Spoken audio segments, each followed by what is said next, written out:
in as they arrive. Welcome, first of all, to Pinecrest Academy Cadence, and welcome to our secondary 24-25 meet and greet. My name is Brian Rudden. I'm the principal of Pinecrest Academy Cadence, K through 12. I also oversee our Pinecrest Academy virtual program, which we do house on this campus as well. It's really nice to meet all of you. A little background about myself. I've been with Pinecrest now for over a decade.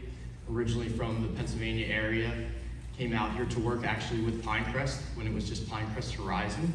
Started as a first grade teacher, worked in first grade classroom, fourth grade classroom as a teacher as well. Enjoyed that experience immensely.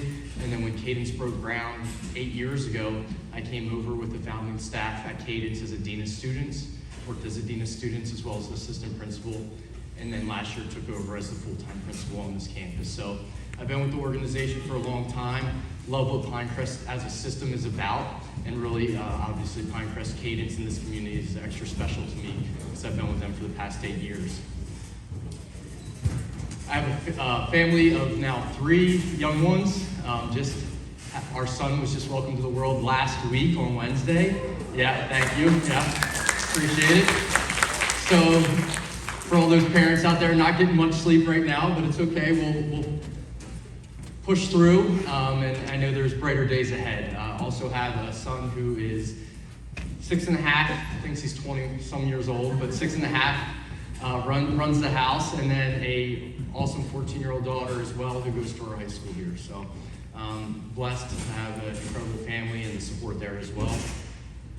So we'll go ahead and get things kicked off. Our mission as a school is to unite the community to prepare students for college and career. I love this mission for a lot of different reasons. One of the main things I like about it is the fact that it's about uniting. I think that's something we really need collectively, not only in our community, but as a world. And so I love that that's an aspect of our mission as a school, is to always be unifying. Our vision is that scholars perform at the highest level of all academic measures. You'll kind of hear as we go through this slide that our priority and our focus is on academic achievements. We've been a high achievement school for a long time now.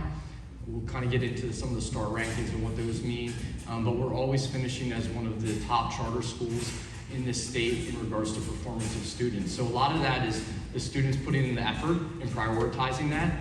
A lot of that is the family being involved and helping out with their students. And then give credit as well to us and our staff and our school for working around the clock to ensure that we're giving the highest academic support possible as well. Each year we kind of come up with a theme as a leadership team that is one of our focal points throughout the year and something that's interwoven throughout the year in different things we do. And so this year's theme is Reignite. And the thought behind that is really to find our passions, right? What are each person's passion in life, and let those things inspire them throughout their journey at Pinecrest Cadence. We challenged our teachers, again, to get refocused, realize, why are you a teacher? Why do you want to be in education? Why is it so rewarding? And we'll put that on with the students as well. Like, what are the things you want to do with your life? What are your goals? What are your passions? Even at a young age, I think that's important to start thinking about those things. This is our incredible team. Obviously can't do it alone. I truly believe in my heart that we have the best team there is. All of these people up here, and you're only going to see our leadership team because I just want you to be aware of who they are. But our staff collectively at this campus works tirelessly around the clock to ensure we're doing the best things possible for all of our students. So I'll just highlight a few of our team members real quick. I already introduced myself, obviously. We also have Miss Galbraith, who is one of our assistant principals, and she actually popped in. She's right over here, Miss Galbraith. We have Miss Jamie Purdy. Those are our 2 secondary assistant principals, both incredible. We have 2 deans of students over in our secondary building. We have Mr. Brennan and Mr. Coe. We have our safe school professional, Ms. Espy, who also I saw is in here. Safe school professional, for those who might not be sure what that means, is kind of like a counselor, but just all-around support person.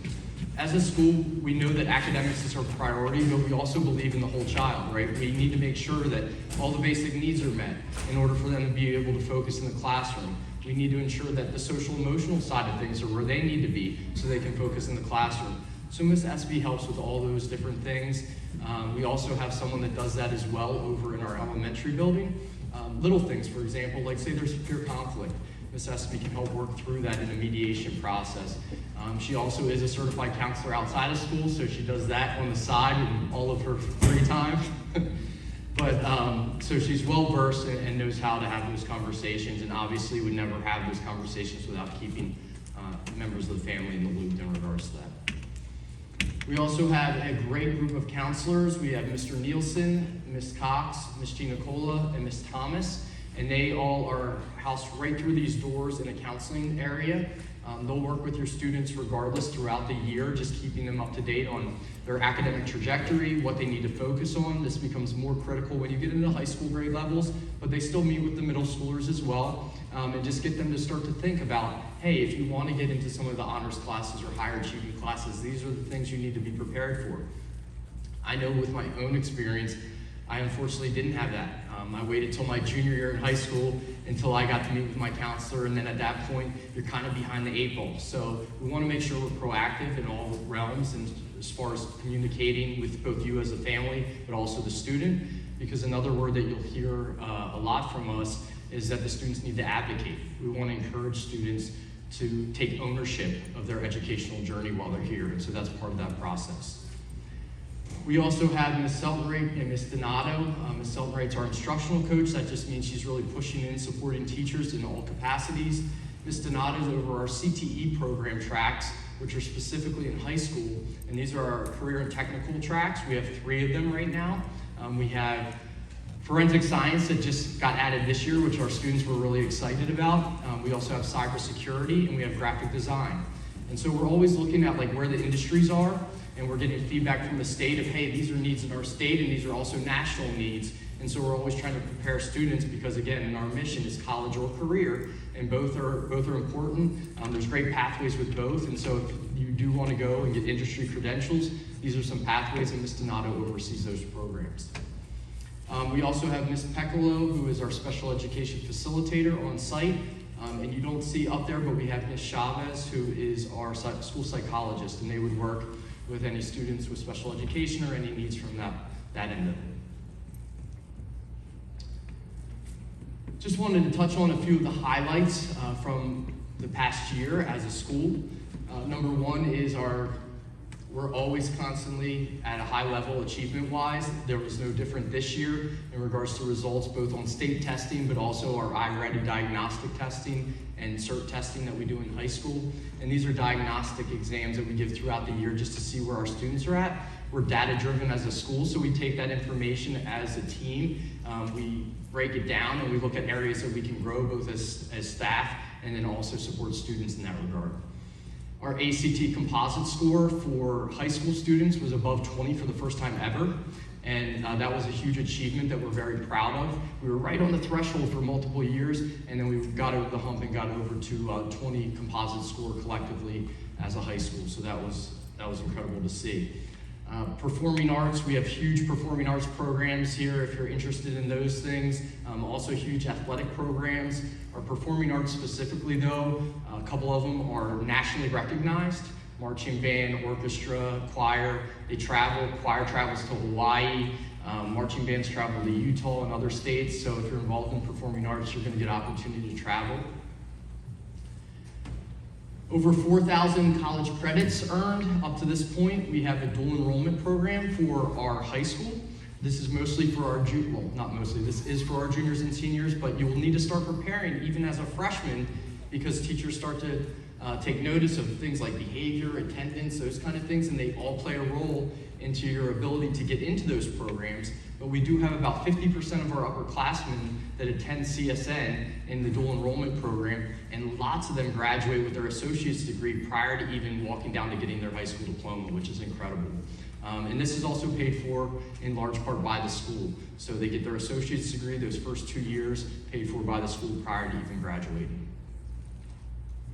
Oh, I guess the last one that I'll point out is travel abroad. This program started a few years ago for our high school students. This past year, our high school students got to go to Japan, some of them.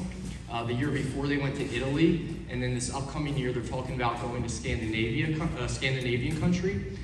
We do have a club that gets to work with the teacher to pick what countries they would like to go to in the future. And so this is something we're really proud of, because that's an incredible experience for them to get to go somewhere abroad and see how other cultures are around the world.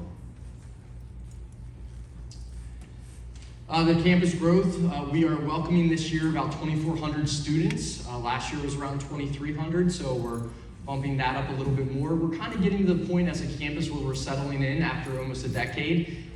You're coming at a great time if you're a new family to Pinecrest Cadence. Over the past few years, those who are returning have seen the growth take place in real time. We started with just 1.5 buildings and now have 6, 7 buildings on site. But we're at a point where we're not really going to build too much more. There are some little needs here and there as far as storage and stuff, but overall, we're settling in. And the same goes with our enrollment. We do have cap numbers in the classrooms because we do try to keep those numbers where they are, and that's, in some classes like PE, they may be a little higher in the 50 range, but most classes in secondary will be 35 or under. We try not to go past that. It's just not conducive to good instruction, and so that's something that we pride ourselves in. We have over 200 plus employees. That has grown immensely over the years as well. And every year that we can add more human capital, I try to do that, because I think at the end of the day, that's what it's all about, is the people that you have at your school and how they're working directly with students. So I'm definitely proud of that number, and we continue to have a lot of teachers and staff return year after year, which also helps us build capacity. Like I mentioned earlier, we do offer a virtual program. It's a separate school than ours, but again, they are housed on our campus. This coming year will be their first year of 6th through 12th grade. We've rolled up the high school each year, so it will be our first virtual graduating class this school year, and they have about 140 students enrolled currently in that program. Just a couple of updates that we did over the summer, wanted to share with you real quickly. This is in our high school multi-purpose room. So if you're a high schooler in here, this is the room that you will be having lunch in and maybe doing some sports or activities in. Up top, you'll see that there's different paintings. They represent each graduating class year that we had. So each graduating class gets to create a picture or a painting that represents that school year, and then we put it up on the wall.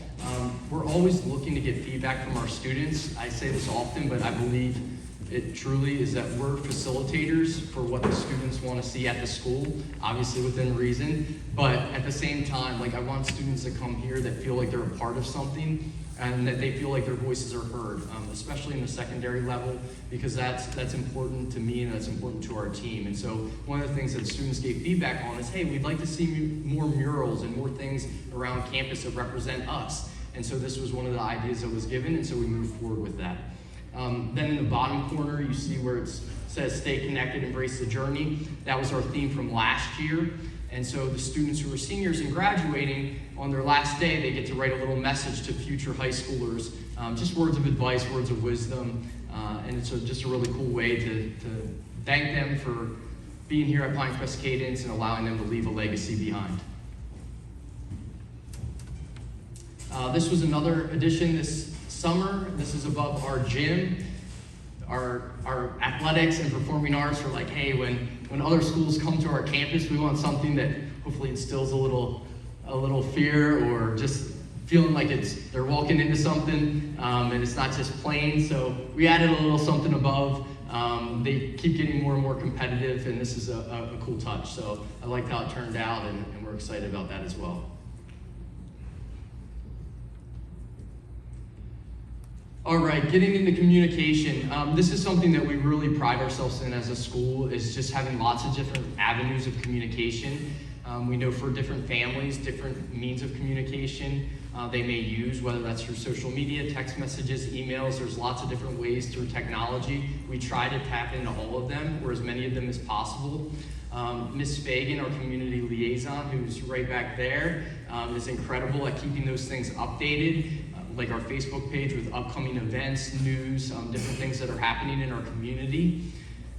As well as just, we do a weekly email, our Cougar column, that also provides some of those updates and information. One of the things I really love that we do, and we'll continue this year, is what we call a Parent Impact Meeting. That's run every about 6 weeks. This is just an opportunity for you all as families to be able to have direct contact with the leadership team at our school. So what we've been doing the past few years is we do it through Zoom. I'll send out a link in the morning.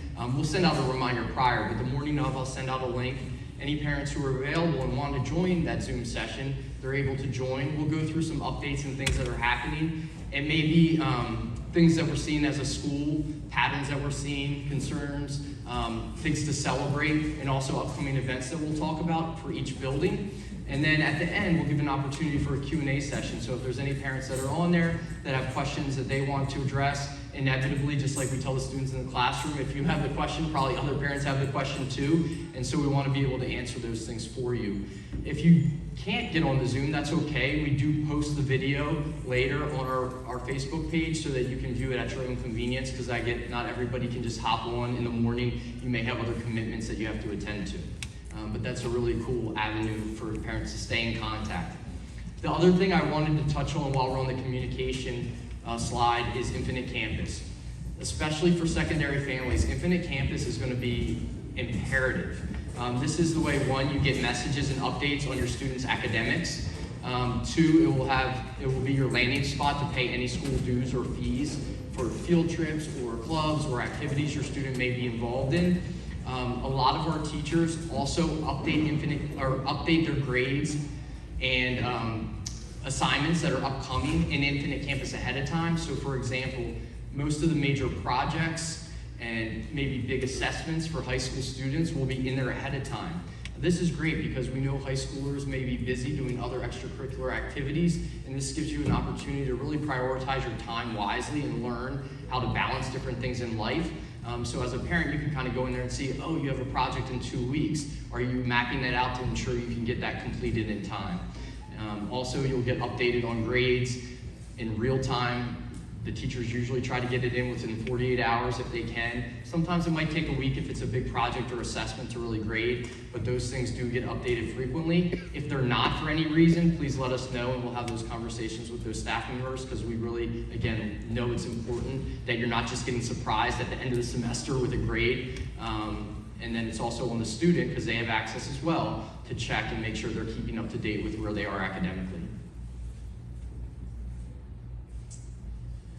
These are just kind of some norms. I won't get too far into it. I guess the biggest thing with this is, and this is on our website as well, is just if there's a concern or question regarding something that's taking place in the classroom, please just reach out to the teacher first. Give them a fair opportunity. Usually, if you come to us, of course, we're not going to not answer. We'll respond. But most times, we're going to refer you back to the teacher, because they probably have more direct insight into what took place and how they can support moving forward. Obviously, if you've reached out to the teacher and you don't hear back in like 48 hours or so, then of course loop us in, depending on how urgent the issue is or the concern is. But if you can, I think it's always a better pathway to build that relationship directly with that teacher and allow them the opportunity to answer any questions you may have. Attendance. This is critical for secondary students, middle school and high school. It becomes more important as you go up. In high school, this can impact your seat time. This is a state law. This is something we must enforce. If you don't have enough seat time, you could lose credits.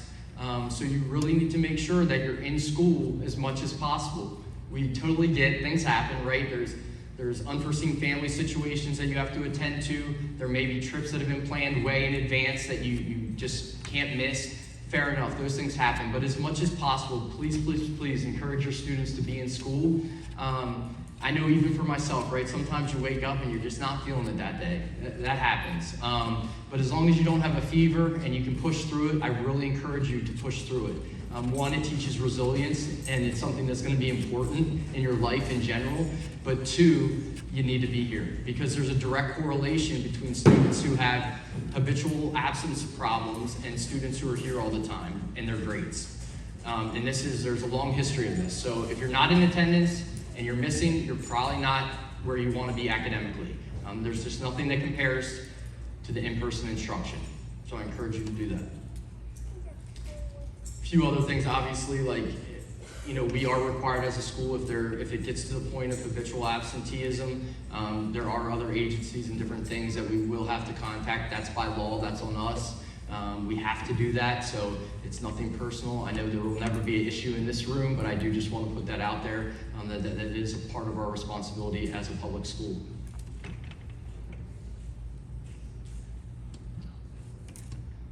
All right, behavior, again, a couple things with behavior. Number one, once you're in secondary, especially in high school, it's an expectation that you know how to act while you're in school.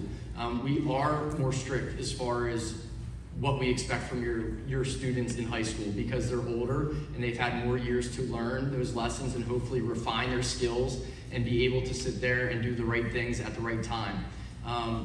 We get at 6th grade or as you're entering into some of the younger years of middle school, we're still growing, we're still learning. We're still gonna hold a high bar as a school.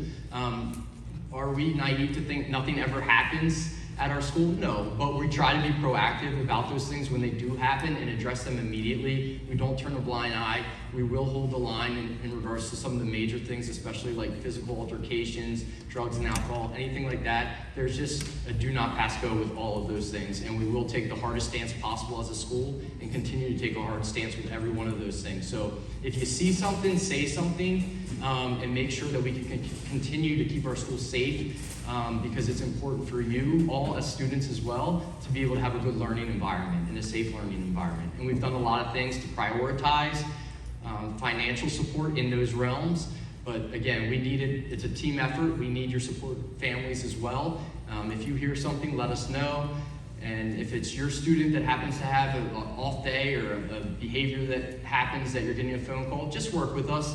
We don't want it to be a confrontational thing. Please trust that by the time we call you, we've done our due diligence and we've ensured that we're not just calling out for no good reason. If we can handle it in-house, we will, but if it's something where we're reaching out, it's because we really, really need your support. And we don't want it to become a back and forth combative thing because that's not productive for anybody. Uniforms. Hopefully everybody's aware since school starts soon, tomorrow, that we are a uniform school. There are uniform expectations. Hopefully you all have had an opportunity at this point to look on our website and check what those expectations are. If there are any needs from a uniform standpoint, feel free to reach out to us. Ms. Espy and the team have some resources here or can point you in the right direction to make sure everybody has what they need if there's any questions with that. I personally went to a public school and we weren't uniform and I thought I would not like it. I love it. There's a couple reasons why I love it. Number one is it's so much easier to get ready in the morning. You have your uniforms already laid out, same stuff all week long, it's easy. But the second part that I love about it is I feel like it's a really big unifying force. When everybody has the same stuff and they're coming to school, they feel a part of something bigger, and that's important. I think that ties into our mission, and so having us be a uniform school, I love that aspect of it. This is the handbook. It is comprehensive. Again, if you haven't, I would go on our website and take a look. Ms. Purdy, our secondary assistant principal, has done an incredible job of putting this, or helping to put this chart together, but also putting together a PowerPoint that shows visuals of what we're looking for. I like this. I'm a visual learner. I need to see it. And so having that visual aspect to tie into what is written here, I think is very powerful and helpful when you're navigating what is allowed and what isn't allowed. Obviously, in the first few weeks, we're going to give some grace and we're going to allow students to come in and just let them know, hey, next time you can't wear that. But as we get into the school year, we really will hold the line with our expectations as it pertains to our uniform policy.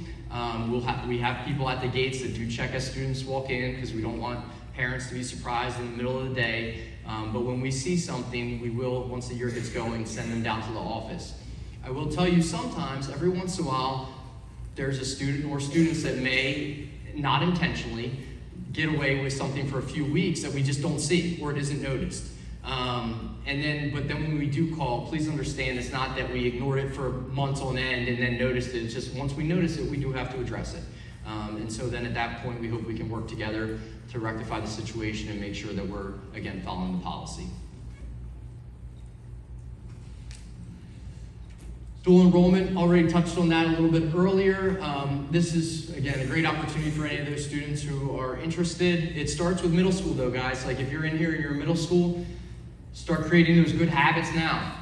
working hard, making sure that you're putting in the time and focus on your academics, because once you create good habits, they will translate into high school.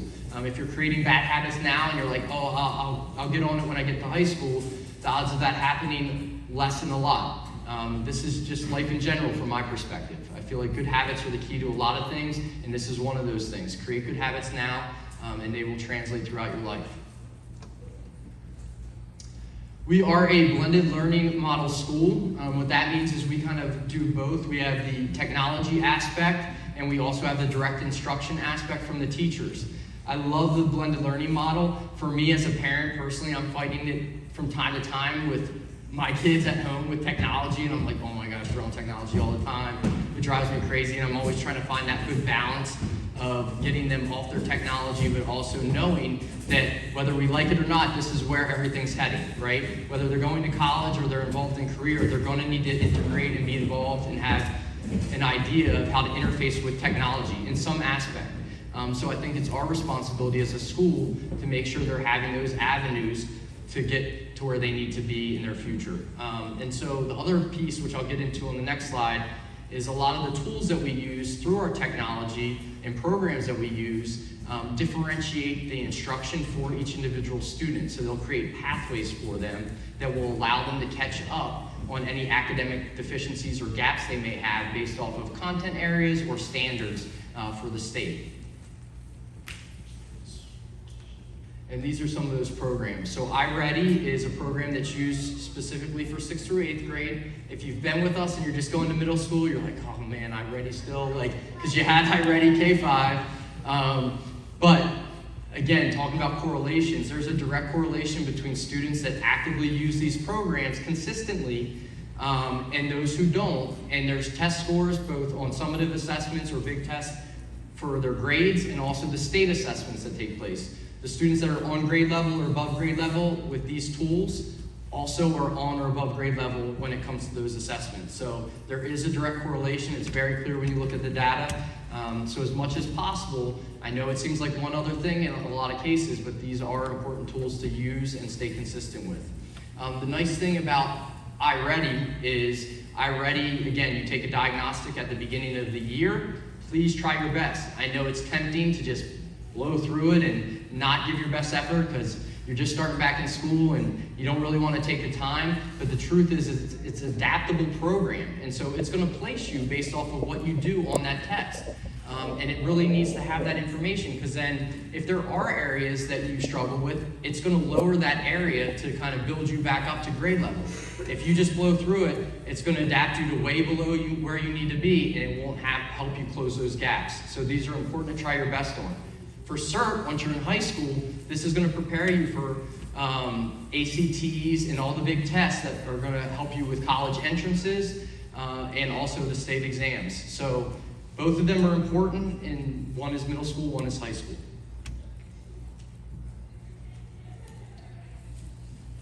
We do offer before and after school programming.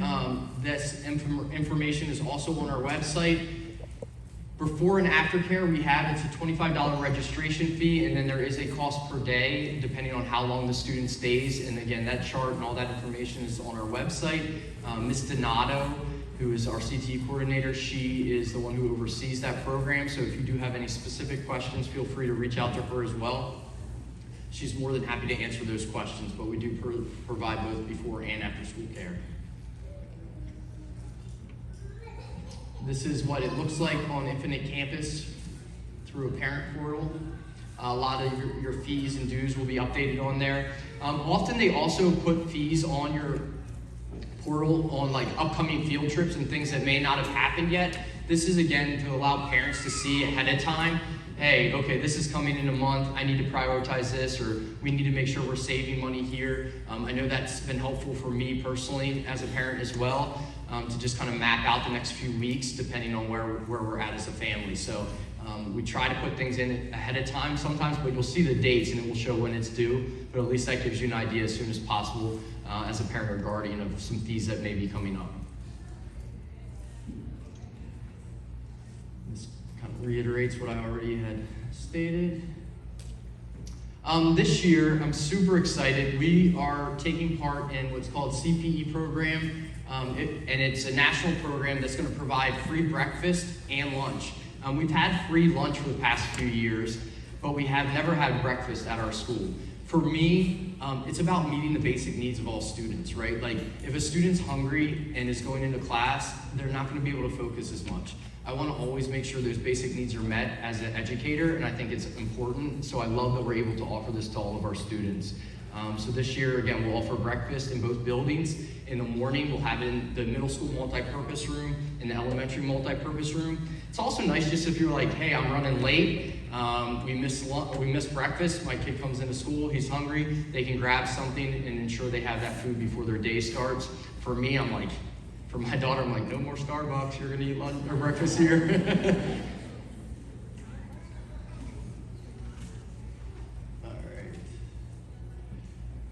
Campus safety, again, 1A, academics, 1B, keeping a safe campus for all students. Two of the things that I just wanted to touch on here, we do have a campus crisis plan or safety plan that's state approved and board approved. That's something that we have to submit on a yearly basis. We meet over the summer with our team. We also bring outside entities into those conversations so that they can give us any up-to-date information that we need to be aware of as far as compliance is concerned. And then we submit it to the state. Once it's approved, then we put it forth to our board, and they also get to view it and approve it. And so those are things that we practice and do on a daily basis as a school to ensure that we have safe environment here. But additionally, we added last year, and we expanded upon this year, is security personnel. We had one last year full-time and then got a second one kind of halfway through the year. This year we'll have 3 security-specific people. They'll have security shirts on. For me, I just love that, like, that's their only responsibility, right? We're all involved in keeping the school safe, and in See Something, Say Something, we're looking out as a community collectively for the safety of all of our children. But at the same time, having 3 people that just prioritize that on a day-to-day basis is nice. They'll do parameter sweeps, they'll make sure and check all the doors to make sure they're locked. They'll help out to give us insight, and they have background in security as well, so they know what to look for and what to communicate. So really excited that we have those people this year added to the team. With that, we do require identification when you come onto campus for different events. For elementary families specifically, when you pick up your students, you are going to have to show your ID and bring your ID to the front office to check them out. For a lot of our events, whether it's award ceremonies or morning ceremonies, we do ask for IDs, and we have scanners at the gates. I know for some people it can be frustrating. You're like, I'm here every day, you know me, but it's just something that we have to do. We'd rather, and I hope everybody can appreciate, we'd rather lead on the side of being too over the top but cautious than be not paying attention at all and something happens. So please just don't get frustrated with those people. If you can just bring your ID, we'd greatly appreciate it. Lockers. We do have lockers for middle school and high school students. It's a small fee. I actually don't know what it is this year. It's like $10 to $15.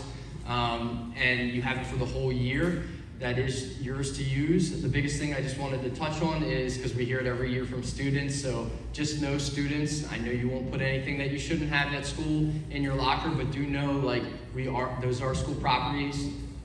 If you have something in there, we are allowed to look in the lockers. We don't just go out of our way to look in lockers, but if there is probable reason for us to do so, we will do that. So make sure you're not allowing other students to put stuff in your lockers. Don't share your locker codes with people. That's your code to keep just your stuff in it. If you're a high school student and you are driving, congratulations. That's probably scary for your family. I'm getting to that point as well, but we do have parking spots on our campus. You can park in any of the numbered spots. The only place you can't park is there's specific student parking spots where the students will paint the parking. You can purchase that as well if you want to, but if you decide not to purchase a spot to paint, then you just park at any random spot that has a number. If you choose to paint a spot, then that's your spot and your spot only for the entire school year. So you can just decide how you want to navigate that. All right, volunteers. I know we've also discussed this a little bit, but we want you involved. We want parents to be a part of their child's education in whatever way you can be. if you have the time and you can get involved with coaching or going on field trips or volunteering, I encourage you to do that.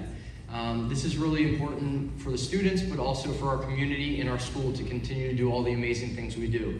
If you are going to get involved with volunteering, and I think it's actually a slide down the road, but I'll just touch on it now, you do need to get fingerprinted. If you're volunteering every once in a while, there may not be that requirement because there will always be a staff member with you and supporting while you're on campus. You will still have to check in with your ID. But if you are volunteering a lot or you want to go on field trips or coach, I encourage you to do the fingerprinting now. This is because they're saying it's about a 6 to 10 week timetable to get those back. And unfortunately, if you wait till the last minute and then you want to go or be involved in something, we're going to have you get the fingerprinting, and it may or may not be back in time for us to approve it to move forward. So if it is something you want to do that now. They last 3 years, so you'll have it for a few years, and then in the final year before it expires, I would just say get it again, and then you continue to have it. This is the fingerprinting stuff I was just talking about. So on August 23rd, we actually have the company coming out to our campus. So if it is something you're interested in, you don't even have to drive to them. You can come up to campus, they'll do it on site.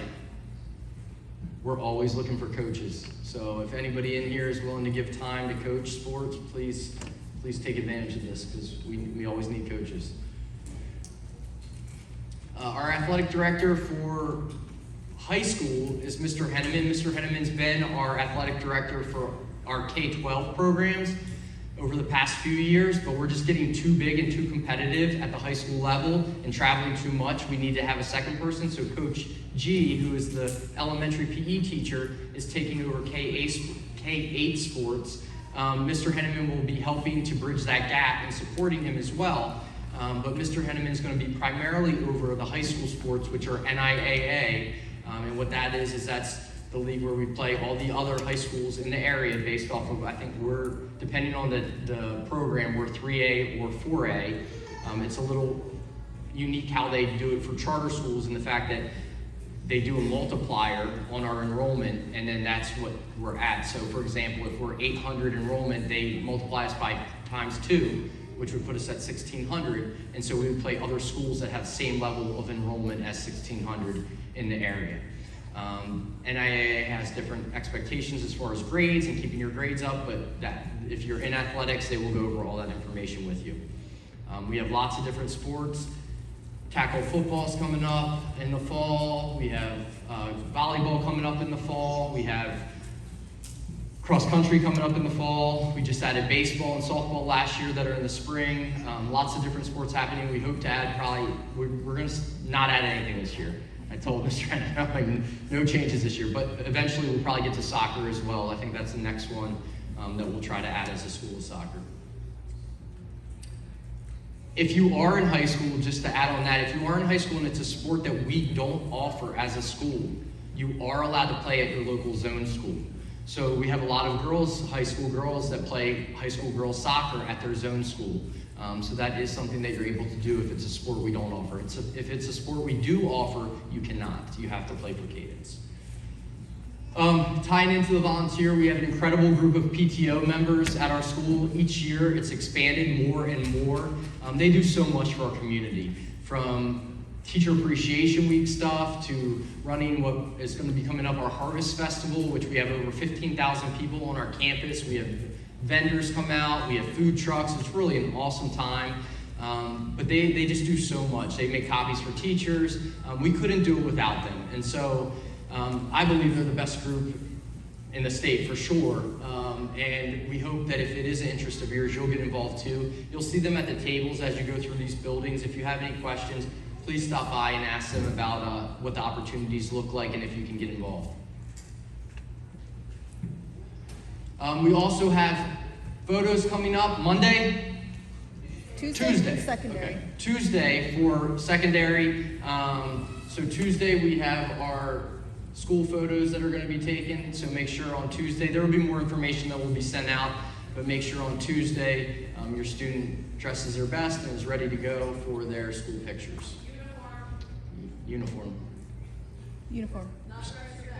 Oh, well, you still dress your best. You know. Pick out your best uniform. in your uniform, dress your best. Iron it, make sure your hair looks good, all those things. Okay. I'm getting to the end here. One of the last things is car loop. Tomorrow, we'll start our car loop. As I'm sure some of you have seen when you came in, we have some road work going on. This has been something we've been working with the city all summer. They're doing their best to tie things up and get it ready to go. Eventually during the school year, probably the road on Taylor will go all the way through. We'll put out communication to the community of how that's going to look, because right now we only had one way going into the back of our loop, but eventually you'll be able to enter the back of the loop in 2 different directions. So that's going to be something we're going to have to prepare for and have staff back there to support to ensure families are going into the right lanes, at least in the beginning, and that it doesn't end up becoming backed up in the back of our car loop. But right now, we're being told that there will be lanes available by tomorrow morning and that everything should flow. I just ask, at least for the first few weeks, just be patient a little bit with us. We consistently have a really good car loop. By the time the school year gets going, we'll probably get through our car loops for secondary in like 15 minutes. Once students, get involved in programs, parents get used to pacing or stretching things out, because at first everyone doesn't want to be late, so you're all kind of coming at the same time and there's bottlenecking that takes place. But then eventually you get used to your timing, we get used to our timing, and things start to flow really well after about 2 weeks at the most, if not sooner. So just that first day or two, just try to be patient with us. It might take a little bit longer the first 2 days. It's usually way faster for secondary because all the students are considered walkers. So they just leave right away and they know where to go. It takes a little longer with elementary sometimes because they're still getting used to going to their gate. The younger students we practice it during the day, but it still takes some time. And we got some things we're going to do this year to try to help that process as well. But if you can just be patient with us, we would really appreciate it, and we'll get it up to speed as quickly as possible. But again, like with all the compliance people that come out, they consistently tell us we have one of the better car loops of the public schools or the charter schools that have to do car loops. So I promise you we'll get there.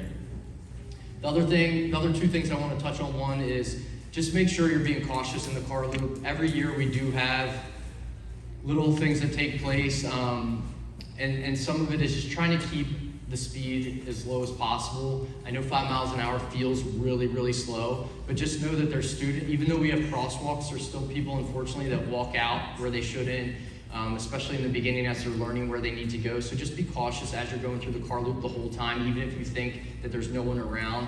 They could come out from behind a car and you don't even see them. We haven't had anything happen ever in that regard. But I always want to, again, be on the side of caution. So just pay attention at all times. The second part of that is I have to encourage you to use our car loop. There are outside places where you may be able to park that's off of our campus. From the school standpoint, we encourage all of our families to use the car loop because it's the most efficient and safe way to drop off and pick up your students. If you choose to use Grand Cadence to park, or you choose to park somewhere off of Taylor, or you choose to park in the community across the street or somewhere else, do it at your own risk. The city comes out every year and tells us they're going to start ticketing people, and we have to tell them, okay, so you may or may not get ticketed, you may get away with it for the whole year, you may not, I'm not sure, but from our standpoint, I have to tell you to use the car loop. If you use other places, do it at your own risk.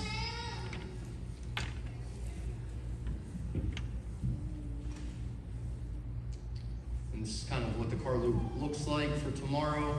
So you'll come in down Taylor and then go around the back of the car loop, and then the unloading zone is going to be right on the front side or side of our building. They'll go through the gates and then enter into the school. If you drop your students off, they can come in through the different gates in the front, but that would be the way that you loop around.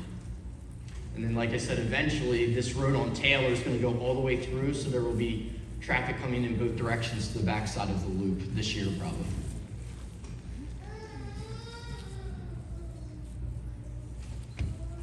All right, that is all I have.